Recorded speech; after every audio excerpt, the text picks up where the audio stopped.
Hey, Sam here from Sugar Spun Run, and today we are making devil's food cookies. Okay, so if you like devil's food cake, if you like chocolate, if you like a decadent gourmet cookie, I think you're going to love this one. We are making devil's food cake inspired cookies. They are a cakey but still moist, chewy, and tender cookie filled with chocolate icing and topped with a chocolate ganache. They're decadent, they're so good. So let's go ahead and get started. So you're going to need a large mixing bowl for this recipe. You don't need to preheat your oven yet. We've got some chilling to do. I know it's annoying, but it's necessary. So in your bowl, you're going to combine 1 cup or 226 grams of softened unsalted butter with 1 cup of firmly packed light brown sugar. This is 200 grams.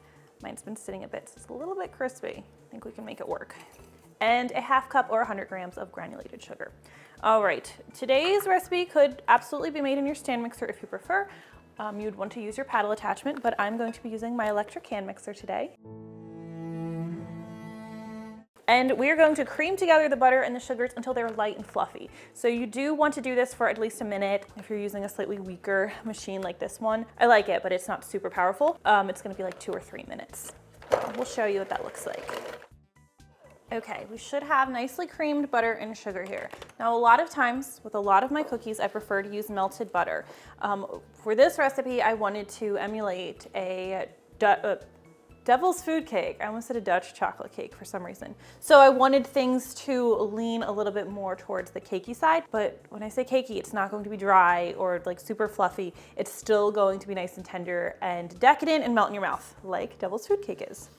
Not Dutch cake, whatever that is. So our next ingredient is a little bit unusual for cookies. I'm going to be adding 2 tablespoons of a neutral cooking oil. So neutral cooking oil would be canola oil, vegetable oil, or avocado oil, which I'm using today. Get my spatula out of here. And the oil is going to add to the moistness and the tenderness and that cakier feel and flavor that I was aiming for with this recipe. We're also going to be adding 2 large eggs. Go ahead and crack these. Whoa! Try not to make a mess. And ideally, these should be room temperature. Then for a really nice depth of flavor, we're going to add 1.5 teaspoons, which is 1/2 tablespoon of vanilla extract. I'm using my homemade vanilla. See those little specks in there? Oh, that's beautiful. Makes me so happy. You just scrape this down real quickly, and then we're going to stir everything together. We don't have to be as vigorous as we were the first time. Don't tell my English teacher. But we do want to make sure everything is nicely incorporated. My English teacher was my mom. Okay, we should be looking nicely combined and uniform. Let's take a look. A little bit less uniform on the bottom. Well combined, but if things look a little bit like they're trying to separate, it shouldn't be super separated. I think you can see here what I'm talking about. That's okay, that's the oil. Everything is going to come together when we add the dry ingredients, but we do want it to look uniform throughout. We want our ingredients well combined at this point. So I'm going to slide this out of the way and grab another bowl for our dry ingredients. So we're going to be using cake flour for this recipe. You'll need 3.5 cups, which is 395 grams, if I'm not mistaken. I always put all of the measurements in the description, and I always personally test these recipes using grams because that is the best way to make sure your recipe comes out accurately. Get a kitchen scale. It's a game changer. So cake flour. We are using cake flour instead of all-purpose flour because, again, we want a cake or a cookie that leans toward that devil's food cake, and using cake flour, which is a finer flour, was a really nice way to get the feel, the mouth feel, the crumb, the right texture that I was looking for.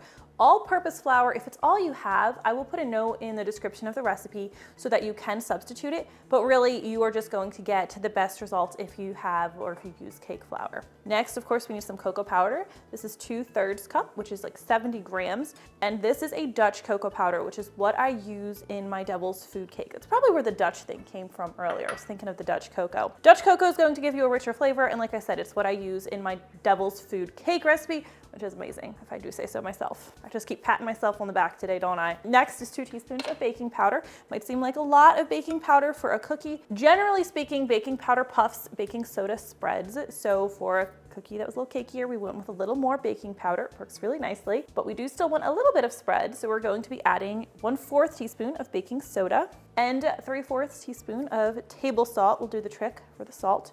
And let's whisk everything together. It's everything nicely incorporated. These glass bowls are great for checking. A little bit more here. All right, we are going to gradually add our dry ingredients to our wet ingredients. Let's get this spatula out of here. And this is going to, it's a lot of dry ingredients to wet. It's going to take a bit to combine. So do it gradually. I feel like I'm always talking about this, but if you add all of your flour and dry ingredients at once, it's going to be impossible to combine everything. So do it in, with this recipe, probably 4, maybe even 5 parts. Try to keep your speed on a lower speed so things don't go crazy. Add our last bit. So as always, scrape the sides and bottom of your mixing bowl, especially if you're using a stand mixer. I, believe it or not, I actually love my stand mixer, but those mixing bowls, they have like a little indent at the bottom, a little divot, and stuff gets stuck there all the time. Want everything nicely incorporated. Okay, so despite this being a thick dough, it is at this point obviously too difficult to manage. It would be super sticky. We're going to be stuffing this with frosting. You would have a really difficult time doing that at this point. So I'm going to grab my arch nemesis, plastic wrap, and I'm going to cover the bowl tightly.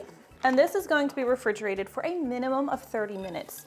If your ingredients, like your butter, was a little bit warm, you may need even longer than 30 minutes. So I'm going to take this over to the fridge, chill it, and in the meantime, we're going to make that chocolate buttercream filling, which is amazing. Be right back. All right, let's make this frosting. This is, as I mentioned, a chocolate buttercream frosting that we're going to be stuffing inside the cookie. It's really good. So grab yourself a mixing bowl, and you're going to need 6 tablespoons of softened unsalted butter, or if you're using salted butter, just skip the salt that we add here.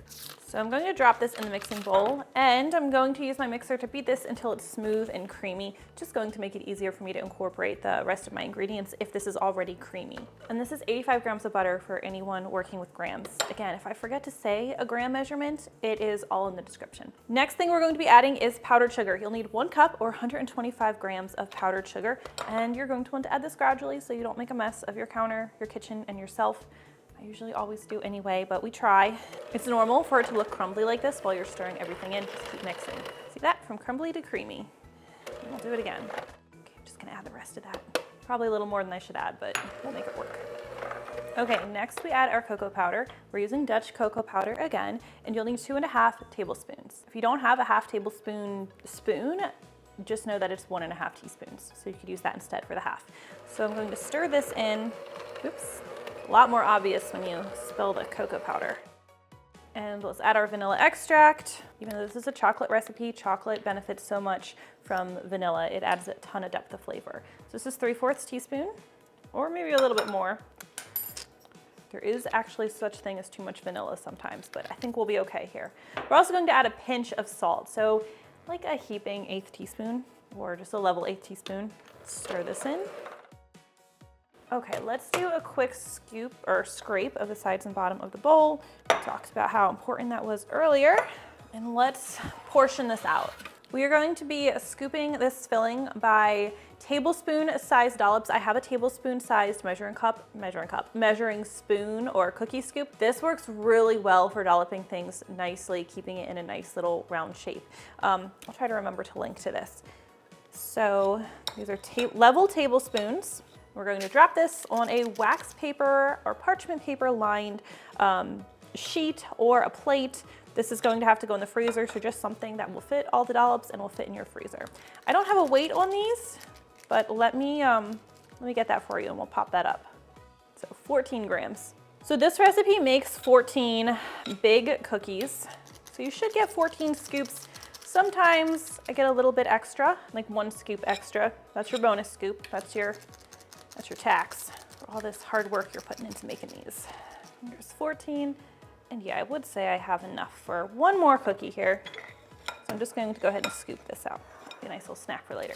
Okay, these will need to go in the freezer. They're going to need to chill for a minimum of 15 minutes. That way they are firm enough for you to fit into your cookie dough, which should still have about 15 minutes of chilling left. If you're making your cookies in advance, no problem. This can sit in the freezer for longer, but after 15 minutes, you're going to want to cover it with plastic wrap. That way it doesn't absorb any odors from your fridge or start to kind of degrade in quality. All right, I'll see you back in just a bit. Oh, before I get too far, this is the time to start preheating your oven. You want it to preheat to 350 degrees Fahrenheit, which is 175 degrees Celsius. Okay. All right, this is cold, but at this point your oven should be preheated to 350 degrees Fahrenheit. Grab yourself a baking sheet. I recommend lining it with parchment paper. And I love these pre-cut parchment paper sheets. I just get them on Amazon. Another thing I will try to remember to link to Anyway, let's go ahead and check our dough.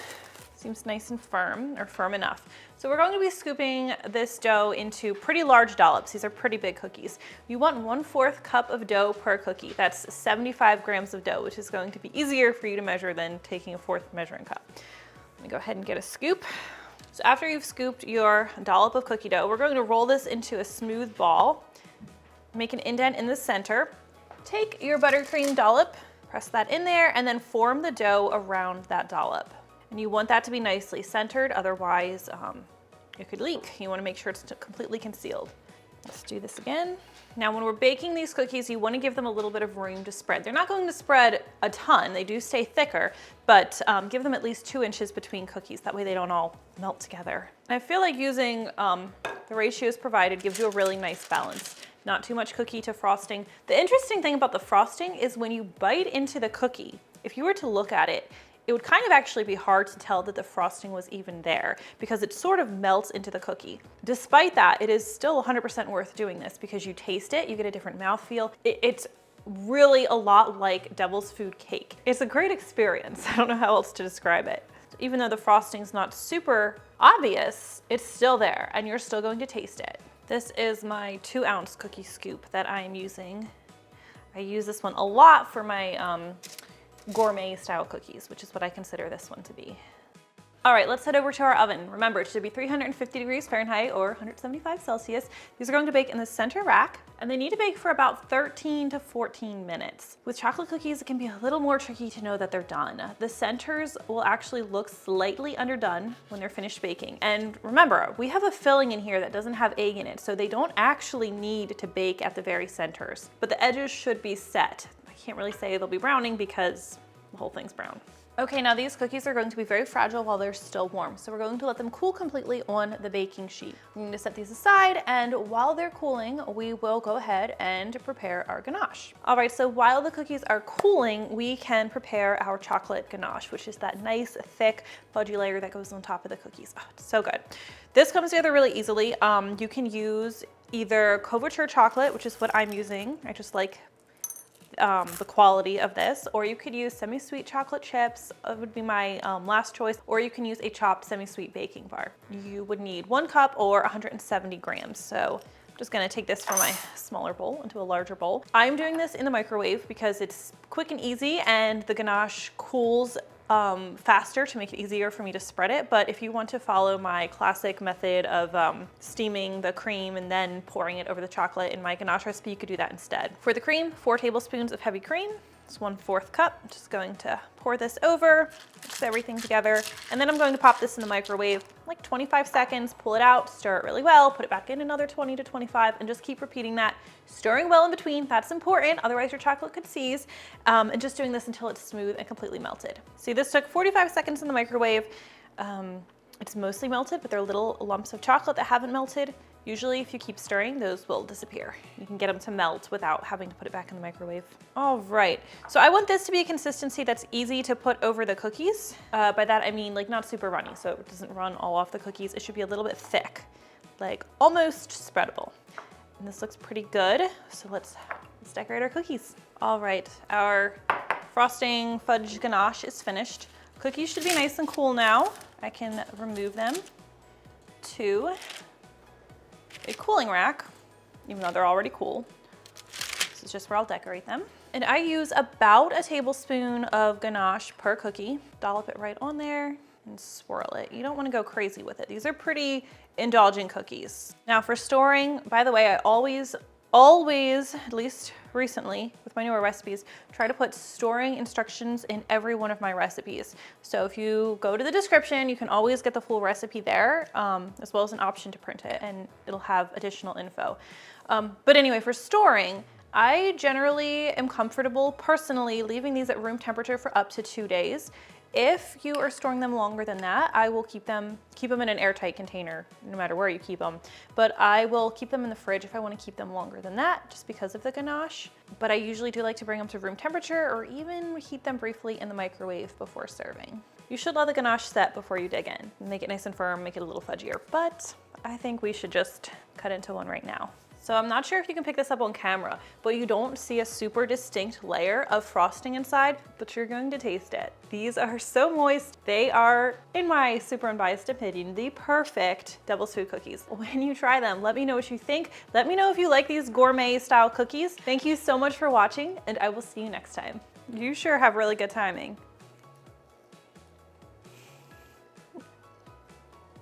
What do you think? How many stars do you give it? 10. Wonderful. Enough said. 10 stars. Making devil's food cake inspired cookies. Oops, lost my towel. They're professional. It's like it's trying to prove to me it's powerful because it keeps kicking up. Oh, this towel doesn't want to stay with me. 28 grams. That's double. Oh, it's so dumb. I didn't tear it. That's so weird. This is on double.